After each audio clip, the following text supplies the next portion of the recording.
చిత్రగుప్తుల వారు భయం భయంగా ఆరుతో ఇలా అంటుంటారు ఆ ఇంటిని చూస్తూ. ఇంట్లో పెను ప్రమాదం జరగనుంది బాలిక, ప్రళయం జరగనుంది. ఆ ప్రళయం, ఆ ఆపద ఎవరికో అర్థం కావట్లేదు అని చిత్రగుప్తుల వారు భయంగా బాధగా అంటూ ఉండగా ఆరు కంగారుగా చిత్రగుప్తుల వారిని చూస్తూ ఉంటుంది. మరోవైపు ఇంటి ముందు కాస్త దూరంలో లారీతో రెడీగా ఉంటాడు రణ్వీర్. చిత్రగుప్తుల వారు మళ్ళీ ఇలా అంటుంటారు, ఆ ప్రమాదం నీకో నీ పిల్ల పిచ్చుకలకో తెలియడం లేదు. మీ ఇద్దరికీ కాకుంటే నీ పతిదేవునికా అన్న సందేహం కూడా నాకుంది. వీళ్ళెవరికీ కాకుంటే నీ సహోదరికైనా ఆ ప్రమాదం జరగవచ్చు. కానీ ప్రమాదం మాత్రం జరగనుందని నా మనస్సాక్షి చెప్తుంది, నాకు కీడు శంకిస్తుంది అని చిత్రగుప్తుల వారు అంటూ ఉంటారు.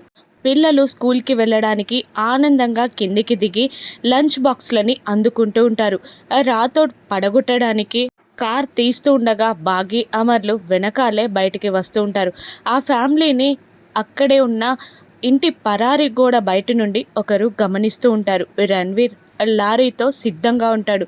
ఇప్పుడు రణ్వీర్ లారీతో ఆ కార్ పైన అటాక్ చేస్తారా? అసలు ప్రమాదం ఎవరికి, ఎవరు చిక్కుల్లో ప్రమాదాల్లో ప్రాణ నష్టంలో పడనున్నారో రానున్న ఎపిసోడ్స్లో చూద్దాం. Thank you for watching.